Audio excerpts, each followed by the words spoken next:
अतिथि शिक्षकों के अनूपपुर कलेक्टर महोदय को सहायक आयुक्त के माध्यम से पत्र लिखा है और उन्होंने उन्हें जल्द से जल्द वेतन मान दिए जाने की मांग की गई है और अतिथि शिक्षकों के वेतन न मिलने की जिम्मेदारी आला अधिकारी एवं जिला प्रशासन लेने को तैयार ही नहीं है। वहीं दूसरी ओर जिले के अन्य केंद्रों के अतिथि शिक्षकों की पेमेंट की जा चुकी है, परंतु ऐसा क्यों है कि पुष्पराजगढ़ के ही अतिथि शिक्षकों की पेमेंट अभी तक नहीं हो सकी है। वहीं कुछ अतिथि शिक्षक वेतन को लेकर इतना ज्यादा परेशान है कि उन्होंने कहा कि कभी कभी तो हमारे मन में इतने नेगेटिव विचार आते हैं कि लगता है कि आत्महत्या ही कर ले। अतिथि शिक्षकों ने 15 माह की कमलनाथ सरकार को आज की शिवराज सरकार से बेहतर कहा और साथ ही राजस्थान एवं छत्तीसगढ़ की सरकारों को मध्य प्रदेश की शिवराज सरकार से कहीं ज्यादा बेहतर सरकार कहा है। आप जैसा कि आप लोग अतिथि शिक्षक हैं, बच्चों को शिक्षा देते हैं, और लेकिन जहां वेतन की बात आती है तो आप लोगों का 5 माह से वेतन रुका हुआ है, तो आप लोगों के साथ कैसी समस्याएं आपको होती हैं? पत्रकार महोदय जी, हम लोगों को 5 महीने से लगभग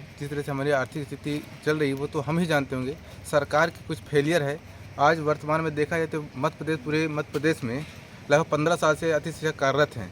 ना उनको अल्पदेयमान पर काम भी करते हैं और साथ में 5-5 महीनों तक का भुगतान नहीं किया जा रहा है। कहीं ना कहीं सरकार की इसमें बहुत बड़ी फेलियर है। कभी नियमित उनको बजट शो नहीं किया जाता, कहीं बजट उनको गायब कर दिया जाता है और साथ में कुछ अधिकारी भी हैं जिनका भुगतान नहीं कर पाते। कहीं डिमांड मांग ही नहीं किया जाता है कि सही समय इनका मांग मंथली पर भुगतान किया जा सके। तो अधिकारी का कहीं ना कहीं यहाँ पर फेलियर महसूस होता है कि उन लोग कहीं मांग ही नहीं करते और सरकार के साथ में तो हमको शोषित कर ही रही 15 सालों से लगातार।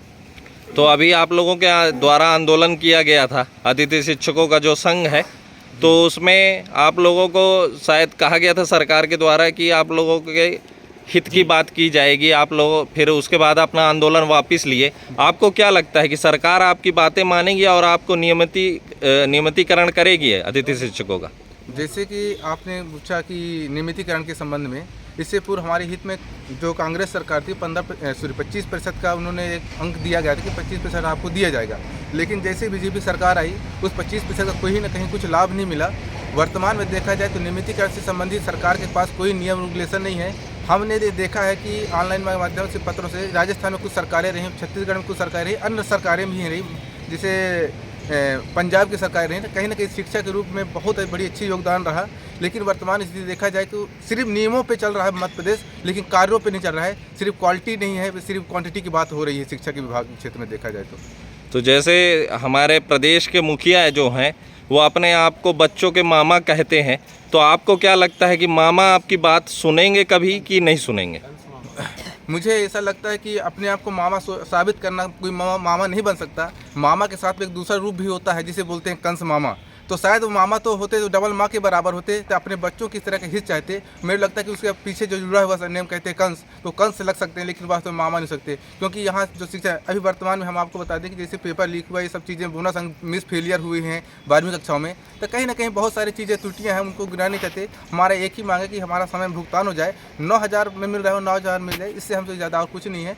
बाकी इससे ज़्यादा मैं कुछ नहीं बोलना चाहता हूँ। आपका नाम? मेरा नाम मोतीलाल साकेत।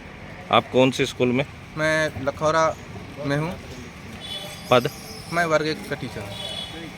जैसे आप लोगों को 5 महीने का वेतनमान नहीं मिला है, तो आप लोगों के घर में क्या क्या समस्याएं हो रही हैं?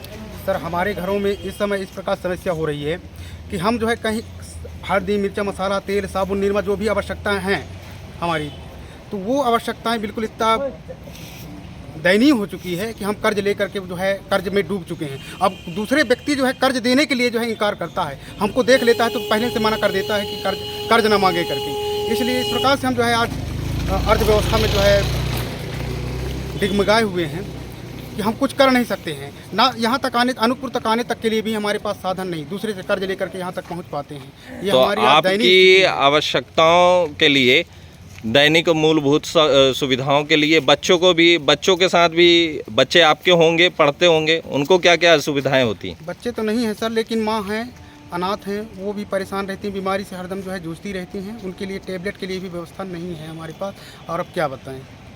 आपका नाम? रामाधार रौतेल।